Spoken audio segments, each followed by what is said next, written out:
Section 11 of Great Ghost Stories by Joseph Louis French. Section 11, The Deserted House by Ernest Theodore Amadeus Hoffmann, Part 1. You know already that I spent the greater part of last summer in X, began Theodore. The many old friends and acquaintances I found there, the free, jovial life, the manifold artistic and intellectual interests, all these combined to keep me in that city.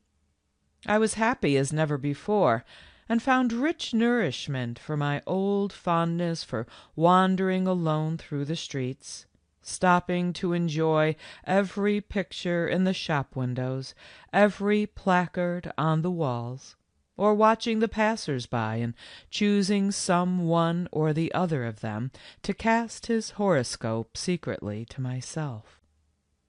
There is one broad avenue leading to the blank gate, and lined with handsome buildings of all descriptions, which is the meeting place of the rich and fashionable world.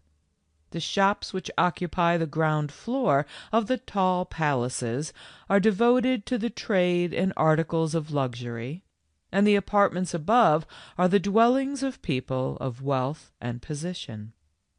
The aristocratic hotels are to be found in this avenue.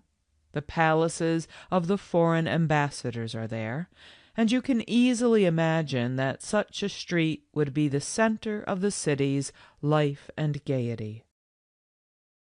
I had wandered through the avenue several times, when one day my attention was caught by a house which contrasted strangely with the others surrounding it. Picture to yourselves a low building, but 4 windows broad, crowded in between 2 tall, handsome structures. Its one upper story was a little higher than the tops of the ground floor windows of its neighbors. Its roof was dilapidated, its windows patched with paper, its discolored walls spoke of years of neglect. You can imagine how strange such a house must have looked in this street of wealth and fashion. Looking at it more attentively, I perceived that the windows of the upper story were tightly closed and curtained, and that a wall had been built to hide the windows of the ground floor. The entrance gate, a little to one side, served also as a doorway for the building, but I could find no sign of latch, lock, or even a bell on this gate. I was convinced that the house must be unoccupied, for at whatever hour of the day I happened to be passing, I had never seen the faintest signs of life about it.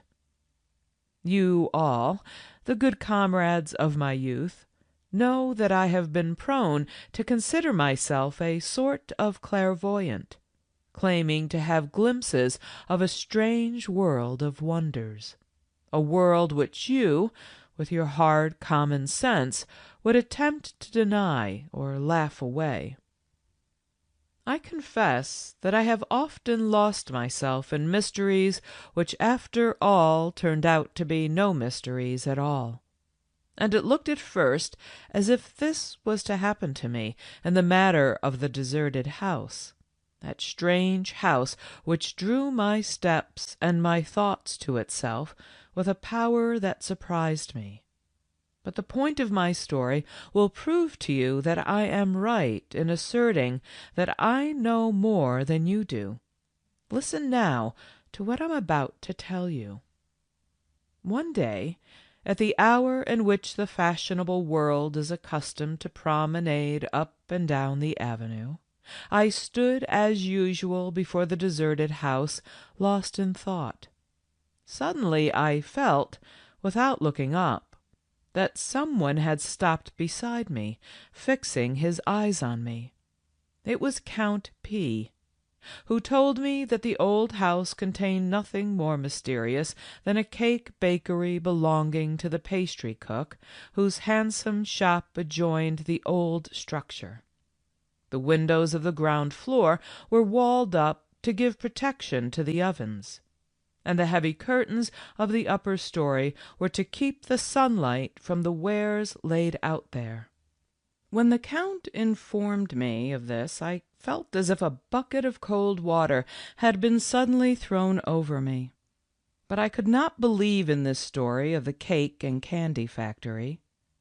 Through some strange freak of the imagination, I felt as a child feels when some fairy tale has been told it to conceal the truth it suspects.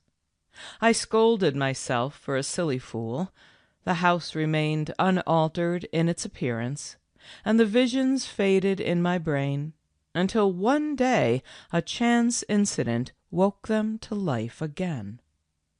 I was wandering through the avenue as usual, and as I passed the deserted house, I could not resist a hasty glance at its close-curtained upper windows. But as I looked at it, the curtain on the last window near the pastry shop began to move. A hand, an arm came out from between its folds. I took my opera glass from my pocket and saw a beautifully formed woman's hand, on the little finger of which a large diamond sparkled in unusual brilliancy. A rich bracelet glittered on the white rounded arm. The hand set a tall, oddly formed crystal bottle on the window ledge and disappeared again behind the curtain. I stopped as if frozen to stone. A weirdly pleasurable sensation, mingled with awe, streamed through my being with the warmth of an electric current. I stared up at the mysterious window, and a sigh of longing arose from the very depths of my heart. When I came to myself again, I was angered to find that I was surrounded by a crowd which stood gazing up at the window with curious faces. I stole away inconspicuously, and the demon of all things prosaic whispered to me that what I had just seen was the rich pastry cook's wife, in her Sunday adornment, placing an empty bottle, used for rose water or the like, on the window-sill. Nothing very weird about this. Suddenly a most sensible thought came to me. I turned and entered the shining mirror-walled shop of the pastry cook. Blowing the steaming foam from my cup of chocolate, I remarked, "You have a very useful addition to your establishment next door." The man leaned over his counter and looked at me with a questioning smile, as if he did not understand me. I repeated that, in my opinion, he had been very clever to set his bakery in the neighboring house, although the deserted appearance of the building was a strange sight in its contrasting surroundings. "Why, sir," began the pastry cook, who told you that the house next door belongs to us? Unfortunately, every attempt on our part to acquire it has been in vain, and I fancy it is all the better so, for there is something queer about the place." You can imagine, dear friends, how interested I became upon hearing these words, and that I begged the man to tell me more about the house. "I do not know anything very definite, sir," he said. "All that we know for a certainty is that the house belongs to the Countess S., who lives on her estates and has not been to the city for years. This house, so they tell me, stood in its present shape before any of the handsome buildings were raised which are now the pride of our avenue, and in all these years there has been nothing done to it except to keep it from actual decay. 2 living creatures alone dwell there, an aged misanthrope of a steward and his melancholy dog, which occasionally howls at the moon from the back courtyard. According to the general story, the deserted house is haunted. In very truth, my brother, who is the owner of this shop, and myself have often, when our business kept us awake during the silence of the night, heard strange sounds from the other side of the walls. There was a rumbling and a scraping that frightened us both. And not very long ago we heard one night a strange singing which I could not describe to you. It was evidently the voice of an old woman, but the tones were so sharp and clear, and ran up to the top of the scale in cadences and long trills, the like of which I have never heard before, although I have heard many singers in many lands. It seemed to be a French song, but I am not quite sure of that, for I could not listen long to the mad, ghostly singing. It made the hair stand erect on my head. And at times, after the street noises are quiet, we can hear deep sighs, and sometimes a mad laugh, which seem to come out of the earth. But if you lay your ear to the wall in our back room, you can hear that the noises come from the house next door. He led me into the back room and pointed through the window. And do you see that iron chimney coming out of the wall there? It smokes so heavily sometimes, even in summer, when there are no fires used, that my brother has often quarreled with the old steward about it, fearing danger. But the old man excuses himself by saying that he was cooking his food. Heaven knows what the queer creature may eat, for often, when the pipe is smoking heavily, a strange and queer smell can be smelled all over the house. The glass doors of the shop creaked in opening. The pastry cook hurried into the front room, and when he had nodded to the figure now entering, he threw a meaning glance at me. I understood him perfectly. Who else could this strange guest be but the steward who had charge of the mysterious house? Imagine a thin little man with a face the color of a mummy, with a sharp nose, tight-set lips, green cat's eyes, and a crazy smile. His hair dressed in the old-fashioned style, with a high toupee and a bag at the back, and heavily powdered. He wore a faded old brown coat, which was carefully brushed, gray stockings, and broad, flat-toed shoes with buckles. And imagine further that in spite of his meagreness, this little person is robustly built, with huge fists and long, strong fingers, and that he walks into the shop counter with a strong, firm step, smiling his imbecile smile and whining out, "A couple of candied oranges, a couple of macaroons, a couple of sugared chestnuts." The pastry cook smiled at me and then spoke to the old man. "You do not seem to be quite well. Yes, yes, old age, it takes the strength from our limbs." The old man's expression did not change, but his voice went up. "Old age? Old age? Lose strength? Grow weak? Oh, ho!" And with this he clapped his hands together until the joints cracked, and sprang high up into the air until the entire shop trembled, and the glass vessels on the walls and counters rattled and shook.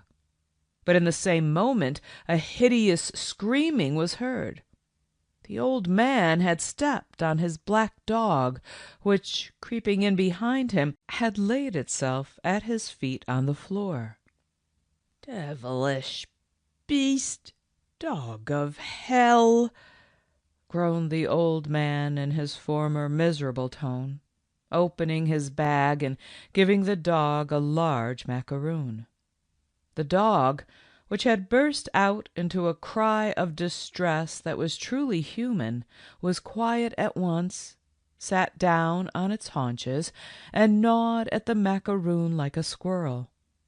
When it had finished its tidbit, the old man had also finished the packing up and putting away of his purchases.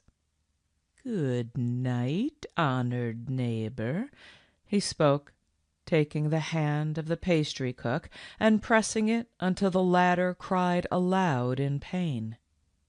"The weak old man wishes you a good night, most honorable sir neighbor," he repeated, and then walked from the shop, followed closely by his black dog. The old man did not seem to have noticed me at all. I was quite dumbfounded in my astonishment. "There, you see," began the pastry cook. "This is the way he acts when he comes in here, 2 or 3 times a month it is. But I can get nothing out of him except the fact that he was the former valet of Count S., that he is now in charge of this house here, and that every day, for many years now, he expects the arrival of his master's family." The hour was now come when fashion demanded that the elegant world of the city should assemble in this attractive shop. The doors opened incessantly, the place was thronged, and I could ask no further questions. This much I knew, that Count P.'s information about the ownership and the use of the house were not correct. Also, that the old steward, in spite of his denial, was not living alone there, and that some mystery was hidden behind its discolored walls. How should I combine the story of the strange and gruesome singing with the appearance of the beautiful arm at the window? That arm could not be part of the wrinkled body of an old woman. The singing, according to the pastry cook's story, could not come from the throat of a blooming and youthful maiden. I decided in favor of the arm, as it was easy to explain to myself that some trick of acoustics had made the voice sound sharp and old, or that it had appeared so only in the pastry cook's fear-distorted imagination. Then I thought of the smoke, the strange odors, the oddly formed crystal bottle that I had seen, and soon the vision of a beautiful creature held enthralled by fatal magic stood as if alive before my mental vision. The old man became a wizard, who, perhaps quite independently of the family he served, had set up his devil's kitchen in the deserted house.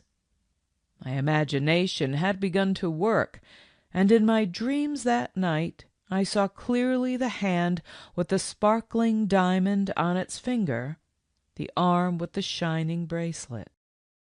From out thin gray mists there appeared a sweet face with sadly imploring blue eyes, then the entire exquisite figure of a beautiful girl.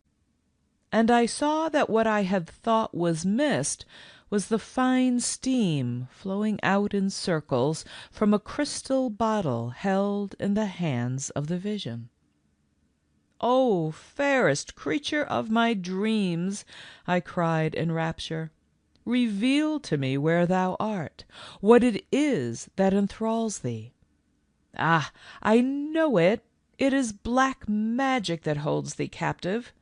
Thou art the unhappy slave of that malicious devil who wanders about brown-clad and bewigged in pastry shops, scattering their wares with his unholy springing and feeding his demon dog on macaroons after they have howled out a satanic measure in 5/8 time.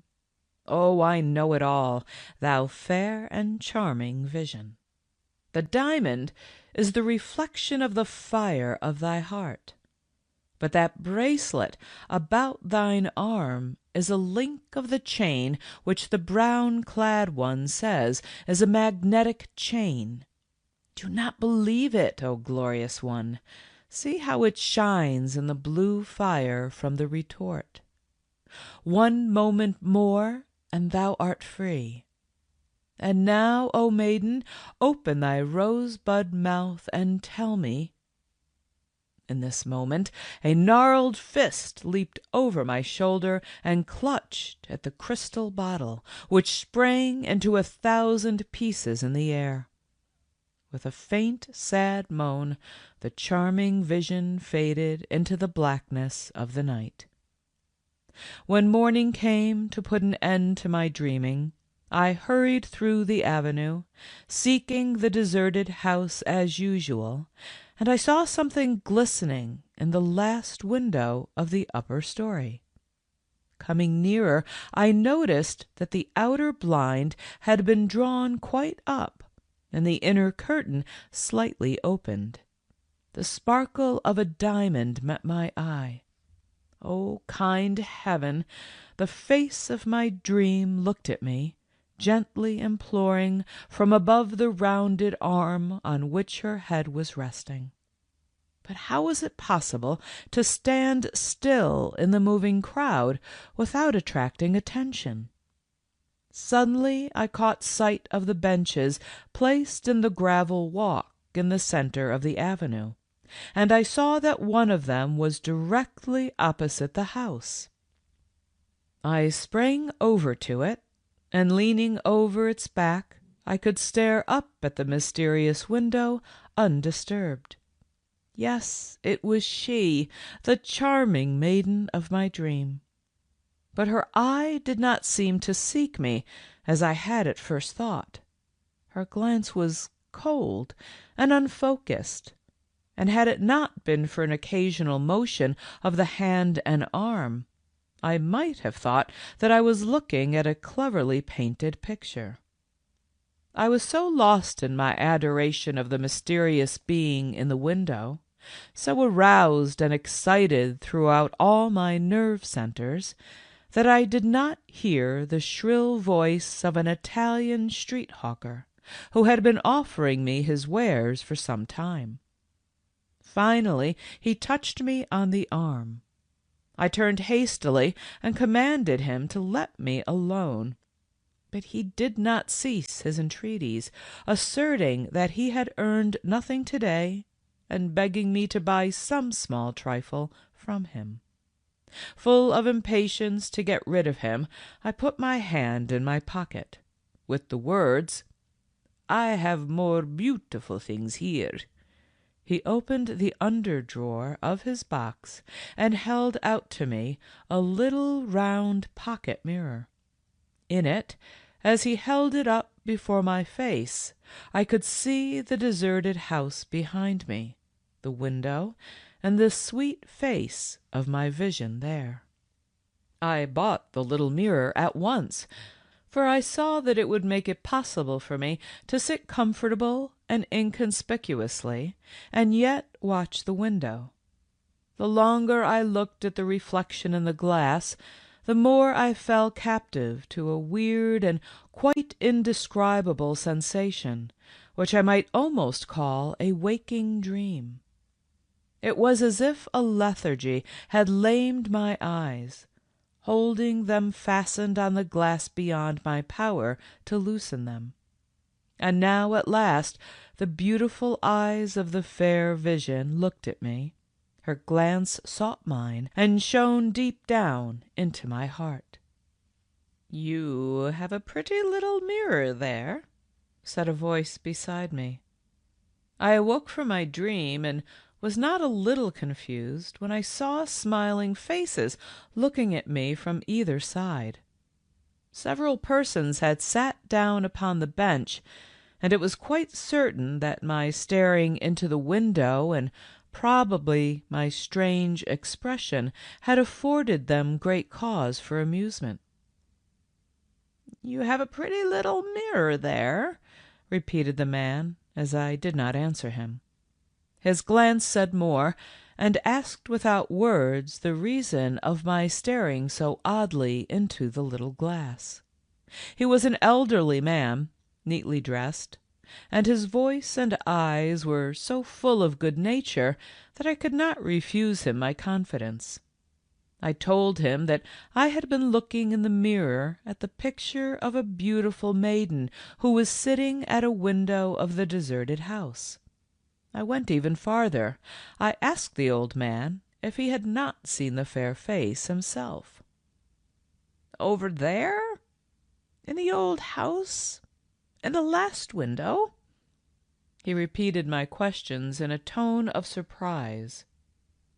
"Yes, yes," I exclaimed.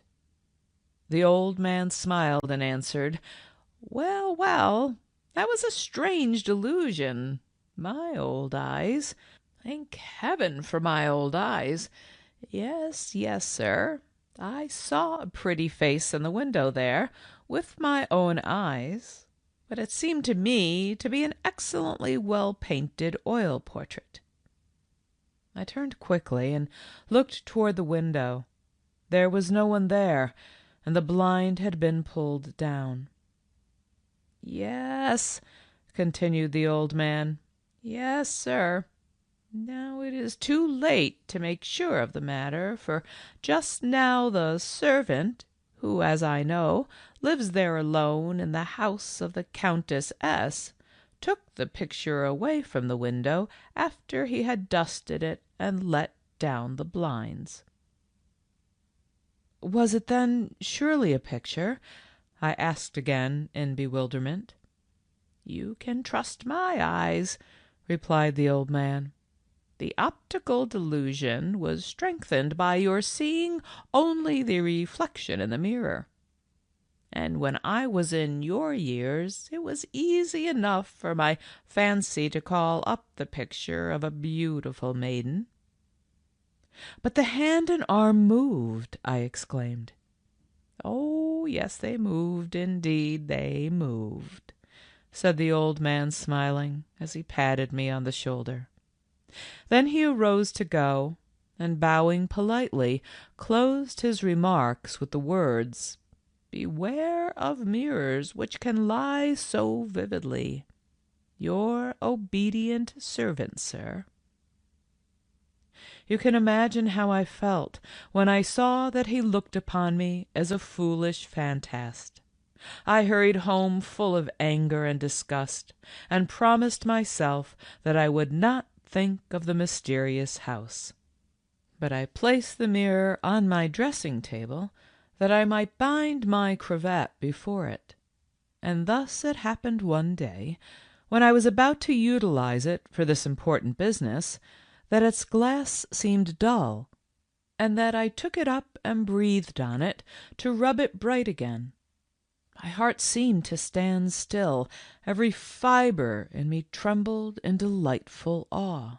Yes, that is all the name I can find for the feeling that came over me when, as my breath clouded the little mirror, I saw the beautiful face of my dreams arise and smile at me through blue mists. You laugh at me? You look upon me as an incorrigible dreamer? Think what you will about it. The fair face looked at me from out of the mirror. But as soon as the clouding vanished, the face vanished in the brightened glass.